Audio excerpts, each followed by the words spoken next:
स्वागत है ancient Indian civilisation में, जहां इतिहास, देवता और रहस्य जीवित हो उठते हैं। क्या होगा अगर वेदों की सबसे महान नदी अचानक धरती से गायब हो जाए? नदी गायब हो गई। सरस्वती नदी, वेदों की खोई हुई दिव्य धारा।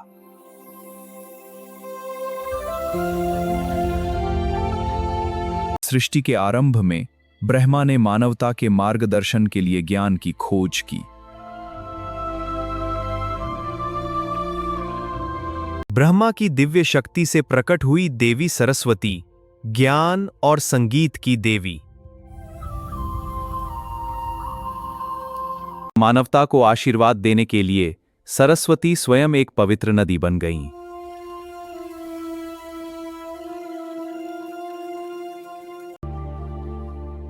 इसी नदी के तट पर ऋषियों ने वेदों की रचना की।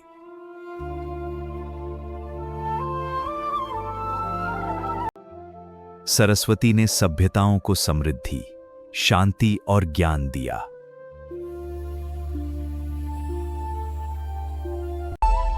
नदी के किनारे जीवन आनंद और ज्ञान से भर गया।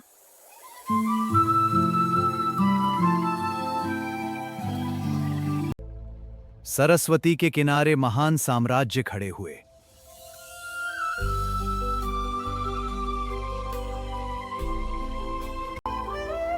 लेकिन अंधकार की शक्तियां इस प्रकाश से क्रोधित हो उठीं।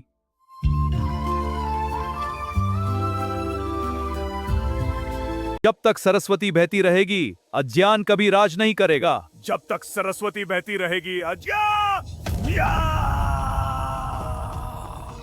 असुरों ने सरस्वती को कमजोर करने के लिए काले अनुष्ठान किए।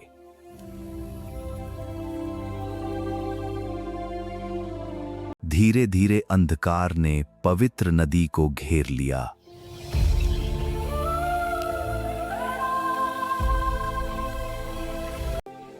यदि मानव ज्ञान का सम्मान भूल जाए तो मेरी धारा नहीं बह सकती। देवी की शक्ति धीरे धीरे क्षीण होने लगी।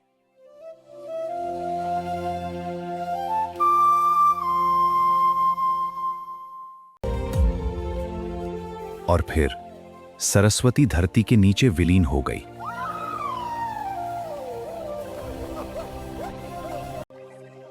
नदी के बिना महान सभ्यताएं धीरे धीरे समाप्त हो गईं।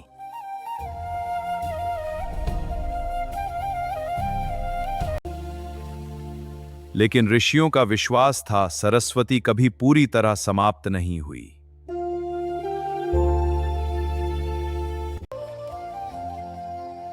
वह आज भी धरती के भीतर बह रही है।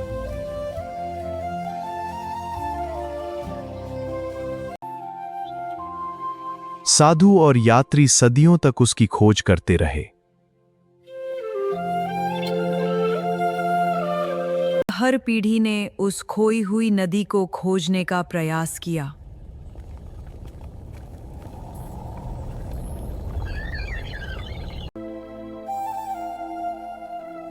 आशा अब भी जीवित थी। आधुनिक वैज्ञानिकों ने भी रेगिस्तान के नीचे प्राचीन नदी के संकेत खोजे। ये स्कैनर सवाती सभ्यता के अवशेष दिखा रहा है। हाँ, ये वही नदी है। क्या यह वास्तव में सरस्वती नदी हो सकती है?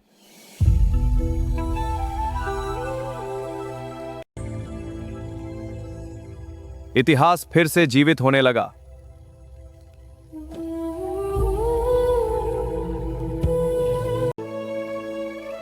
सरस्वती केवल एक नदी नहीं, ज्ञान का प्रतीक बन गई।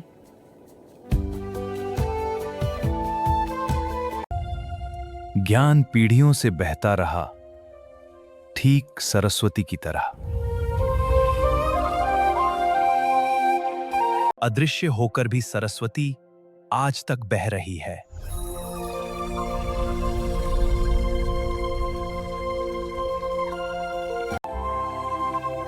भूत, वर्तमान और भविष्य सब सरस्वती से जुड़े हैं।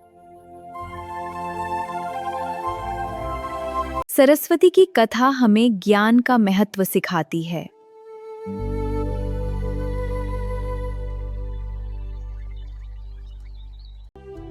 ज्ञान कभी समाप्त नहीं होता।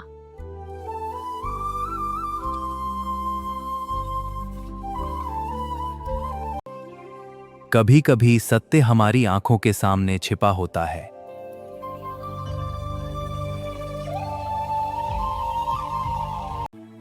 धरती के नीचे सरस्वती की दिव्य धारा आज भी जीवित है।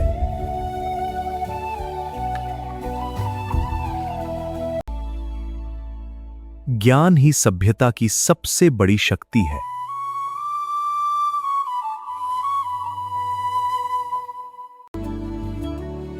सभ्यताएं शक्ति से नहीं बल्कि ज्ञान से जीवित रहती हैं।